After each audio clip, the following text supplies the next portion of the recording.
det dig, der kører med rejseguide? Ja, i hvert fald hvis du er Henning. Det er mig, der er Henning. Henning, kom med. Nu skal vi ud af det næste fedt. Så har Næstved faktisk engang været den fjerde største by i Danmark. Okay, ja. Spændende. Ja.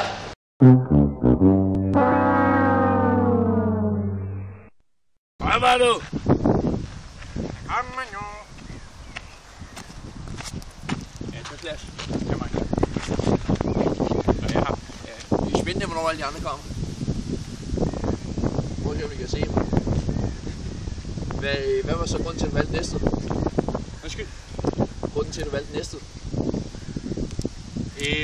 Jeg hørte, de skulle have et meget flot centrum i noget med noget akseltog. Akseltog? Ja. Det er faktisk meget sjovt. Jeg kender faktisk en, som er ekspert omkring akseltog. Jeg kan lige prøve at snakke med ham, så kan det være, at han kan komme og fortælle lidt om det.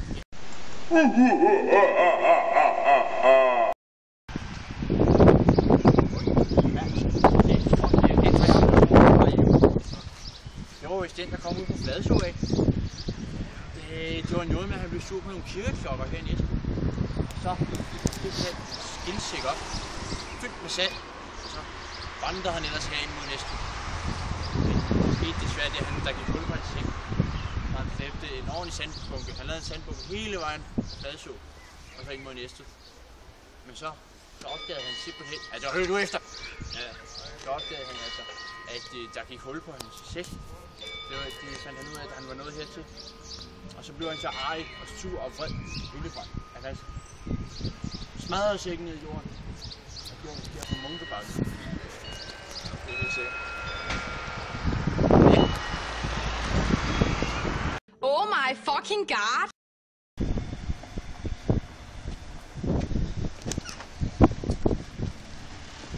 Hjælp til Albe. Godt. Nå. Ja. Nu. Altså herinde der ser vi boderne, ikke? Det betyder faktisk et legebolig. Altså, vi kender det også fra Nybrød herinde i Programmerstuen, hvis du kender dem. Ja. Og det blev bygget i år 1400-tallet. I år 1400. Og var først færdig i 1484. Så i 84 år var de ombygget det her. Og altså, ja, det kunne også ske i dag med alle de bolager. Ah.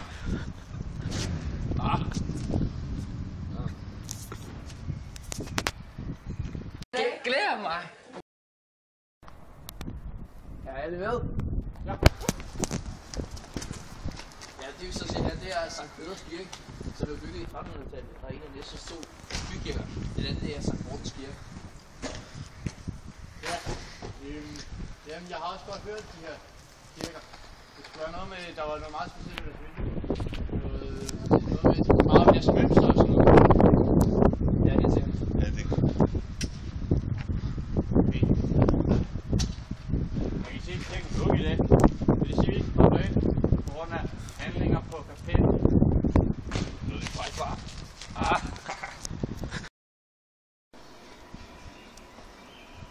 Er alle med?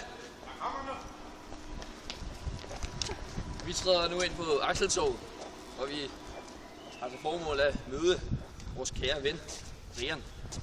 Ven? Ja. Herovre der ser du Slattenbanen, som står her i midten. Ja. Og med et kunststykke her på Akseltorv. Ja. Meget interessant. Ja. Det er duer, der boller. Vil du være, Henning? Jeg tog ud for at prøve at finde Brian. Så ja, du er leder af gruppen. Yes! What the fuck? Er det Brian? Ja. Ekspert Brian? Hvor er Torben? Torben? Turistguide? Han var ude for at lede efter dig. Mig? Ja. Jamen, jeg har stået og kigget lidt på fru Slattenpat der, så... Den sagde han godt noget om. Men ved du, om han kommer? Det er fordi, jeg skal jo til at fortælle noget om det her prægtige stykke tov her. Jeg ved det ikke. Nej. Men han gjorde mig til leder. Nej, okay. Ja. Nå, men jeg tror så ikke bare, jeg skal begynde at forklare jer alle, hvad det her det er. Ja, forklarer du gruppen, hvad det er? Ja, det blev jo bygget i middelalderen, da franciskanerne kom til. Okay, ja. Frans af Assis. Ja, okay, ja, det når. I 1200-tallet faktisk, da de byggede Gråbrødre-klosteret. Ja, meget, meget spændende. Ja, det er ikke så spændende, jo. Det er ikke for dig måske, men ja. Og den har jo så haft mange navne, har det. Ja, det har heddet både Nytorv og Torvet og Kødtorvet. Ja, det er spændende, skal jeg nok fortælle dig. Så i 1500...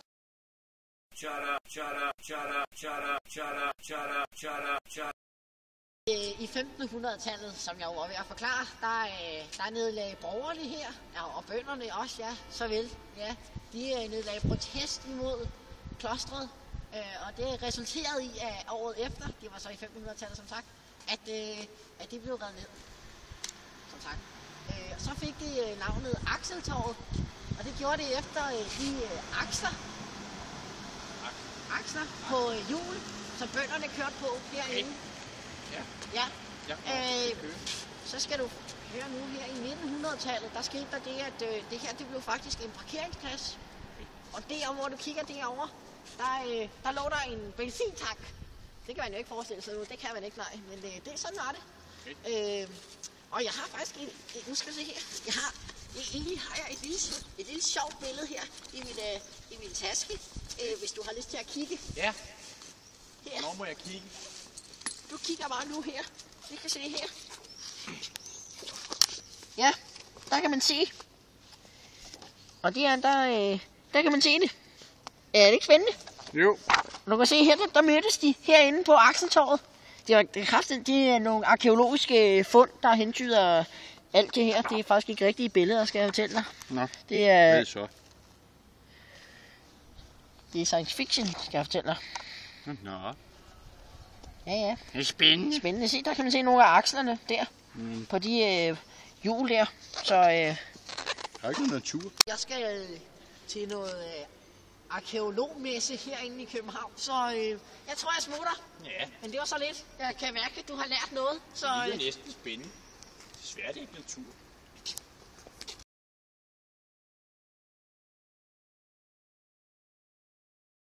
Ved du hvad, Henning? Jeg kunne desværre ikke finde Brian, så det må blive en anden gang. Jeg har mødt ham. Det må blive en anden gang. Jeg mødte ham jo.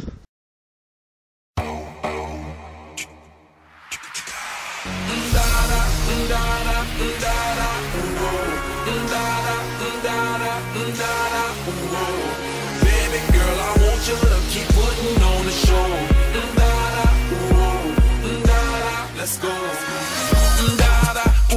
Shawty got it jumping around and I'm sold. And we got a couple of rounds of Nouveau. Everybody looking around like a okay, what you say? Let's play. Shake it with a little bit of Beyonce.